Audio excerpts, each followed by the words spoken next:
Olá a todos, a todas e a todes.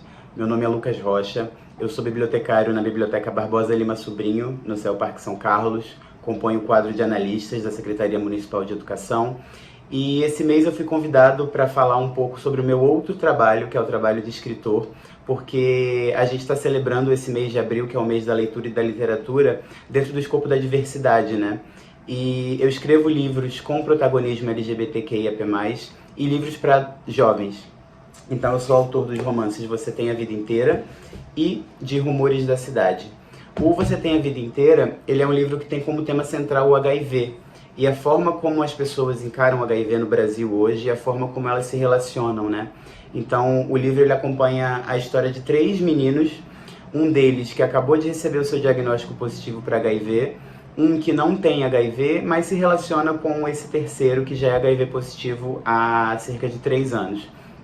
Então ele é uma história que trata o HIV não como uma sentença de morte, mas como um aspecto da vida, né? E ele fala muito sobre relações sorodiferentes, ele fala muito sobre esse primeiro diagnóstico e quais os primeiros passos que uma pessoa que acabou de receber esse diagnóstico de HIV precisa ter, precisa fazer. E ele é um livro que celebra muito a vida, né? Muito diferente das histórias que a gente ouve em filmes, em séries de TV, em novelas, ou até mesmo em livros, que tratam o HIV como uma sentença de morte, como algo que está fadado à dor, à solidão.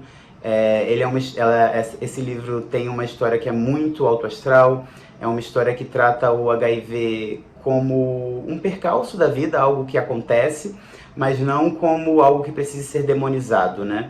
E o Rumores da Cidade, ele é um livro que fala muito sobre política, ele é um livro que fala muito sobre fake news, ele é um livro que fala muito sobre cidade pequena e como as fofocas de uma cidade pequena podem influenciar negativamente a vida de uma pessoa, né? O protagonista dessa história é um menino de 17 anos que quer muito ser jornalista, mas ele se vê preso numa cidadezinha pequena onde ele é gay e não pode contar pra ninguém que é gay porque ele é filho do prefeito e o prefeito está em campanha de reeleição. Só que a partir do momento que ele conhece um tio que volta para essa cidade onde ele viveu quando ele era adolescente, e depois que ele foi embora ele nunca mais retornou e o protagonista nunca teve a oportunidade de conhecer esse tio, ele descobre que o tio é gay e ele é um homem bem sucedido, né?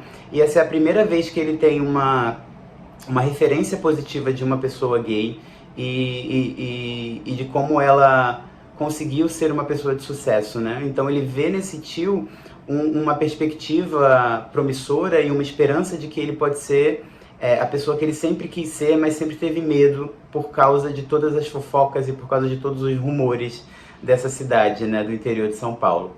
Então, os meus livros, eles sempre vão trazer esses personagens diversos e esse protagonismo diverso, principalmente, porque eu acho que é muito importante, principalmente quando você vai lidar com literatura para jovens, você ter referências que saiam dessa normatividade, né? A gente tem muitas histórias sobre personagens brancos, personagens heterossexuais, personagens de classe média alta, personagens que têm problemas que às vezes não são os nossos problemas e a gente meio que se vê obrigado a se identificar com eles. E quando a gente não se identifica, a gente fica com um sentimento um pouco misto, né?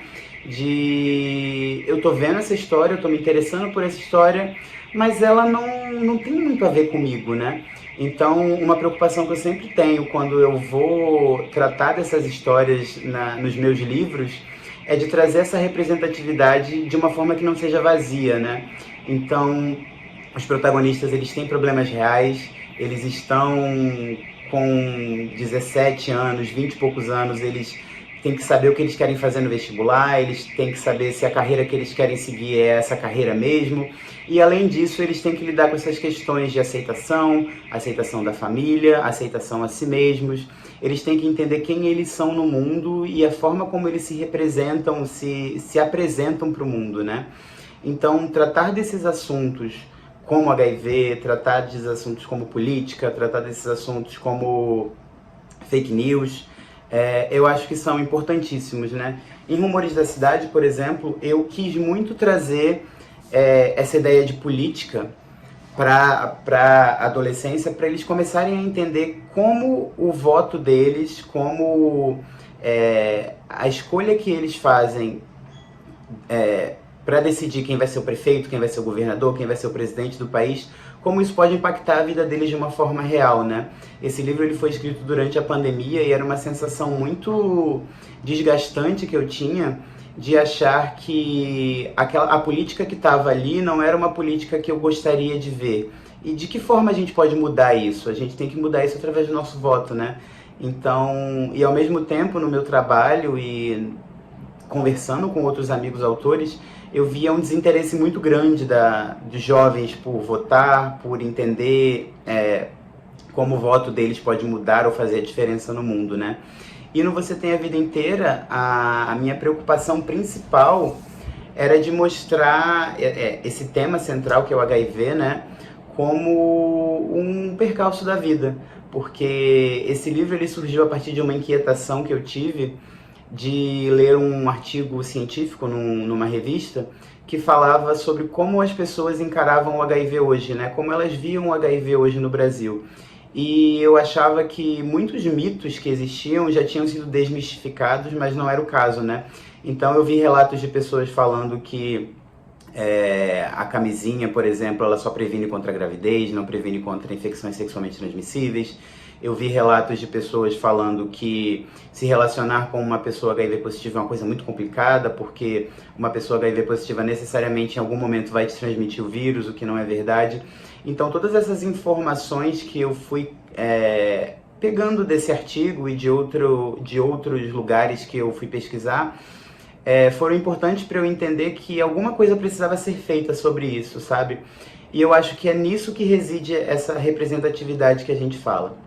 É de tratar assuntos com temas que podem parecer delicados em um primeiro momento, mas a partir do momento em que a gente trata eles com responsabilidade e que a gente discute sobre eles, a gente fala sobre essas vivências, a gente fala que essas pessoas, elas realmente existem, que essas pessoas, elas são protagonistas das suas próprias vidas, elas não são um apoio para alguém atingir um objetivo, sabe? Elas estão ali não para ensinar ninguém a nada, não para servir como escada para outra pessoa conseguir atingir um objetivo. Elas estão ali porque elas têm vidas, elas têm sonhos, elas têm ambições, elas precisam ser ouvidas. E eu acho que é nisso que reside essa representatividade, tanto em Você Tem a Vida Inteira quanto em Rumores da Cidade, né? De você colocar um adolescente que está em uma cidade pequena e se vê preso nessa cidade pequena e não tem nenhuma perspectiva de mudança, seja nessa cidade ou fora dela, e de mostrar que sim, tem uma perspectiva positiva, seja para o caso de você querer ir embora para algo maior, uma cidade maior, para sonhos que sejam maiores do que aquela cidade pode comportar em você, quanto para se manter ali também, que pode ser uma opção. Às vezes você quer fazer uma revolução no seu próprio mundo, sabe? Naquela pequena cidade, e isso é possível também. Então, é de trazer essas histórias para a luz, para mostrar que as pessoas que estão aqui, não nas ficções, não nos livros, que estão no nosso dia a dia, elas precisam ter as suas vozes ouvidas e elas precisam ser representadas em todas as suas complexidades, né? Elas precisam ser representadas nos seus erros, nos seus acertos, na forma como elas se apresentam ao mundo e na forma como elas estão no mundo. Então, que bom que esse ano a gente pode celebrar esse mês do livro e da literatura e da leitura nesse escopo da diversidade, né? Porque eu acho que é importantíssimo. Como bibliotecário, eu trabalho em uma área que é muito longe de um centro urbano, eu trabalho numa periferia. Então, é uma lógica completamente diferente de você trabalhar no centro da cidade, por exemplo. As demandas são diferentes, as pessoas são diferentes, as necessidades são diferentes. Então, essas pessoas, elas estão ali, essas pessoas, elas têm vidas, essas pessoas têm sonhos, essas pessoas têm objetivos. Então, que bom que existem livros, não só os meus livros, mas livros de outros autores que tratam essa representatividade, né, em todas as suas nuances.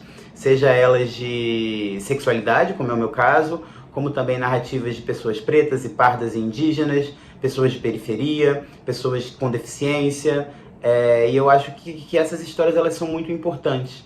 E elas precisam ser cada vez mais escritas, cada vez mais publicadas, cada vez mais lidas, para que as pessoas que estão vivendo essas vidas, elas sintam que alguém está olhando para elas, elas sintam que elas não estão sozinhas no mundo, que as angústias delas não são só delas, e que o mundo é muito amplo e ele é muito diverso. Eu acho que não tem palavra mais específica para falar do que essa.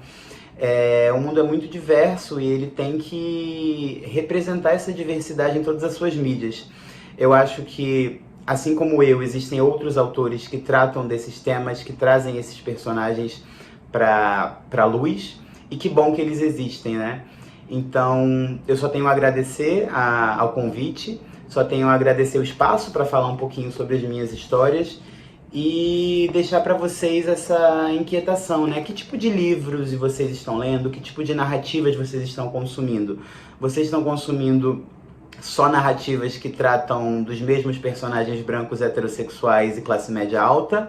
Ou vocês estão lendo histórias de pessoas que são diferentes, seja de você, ou das pessoas que você conhece, ou das influências que você tem? Porque eu acho que a partir do momento que a gente lê histórias diferentes das nossas vidas, que tratam de questões que às vezes não necessariamente se passam pelo que a gente passa, isso enriquece muito a nossa vida de uma forma geral. Isso faz com que a gente tenha empatia pelo outro, e que bom que essas narrativas existam, né? Então eu acho que esse é o meu recado final, né? Eu só tenho a agradecer ao convite, obrigado ao SUSE, obrigado à Secretaria Municipal de Educação por abrir esse espaço, e vamos lutar para que as nossas bibliotecas e as nossas salas de leitura e os nossos centros culturais tenham cada vez mais histórias que tratem dessas narrativas diversas, né? Seja em livros, seja em filmes, seja em contações, seja em peças de teatro, que essas histórias diversas sempre se mostrem presentes nos nossos territórios, sejam eles centrais ou periféricos, que essas histórias sempre estejam presentes ali, para que a gente possa abrir o diálogo e falar de forma que não, sem tabus, de falar de uma forma natural sobre temas que às vezes a gente em um primeiro momento possa achar que são espinhosos ou achar que são delicados, né?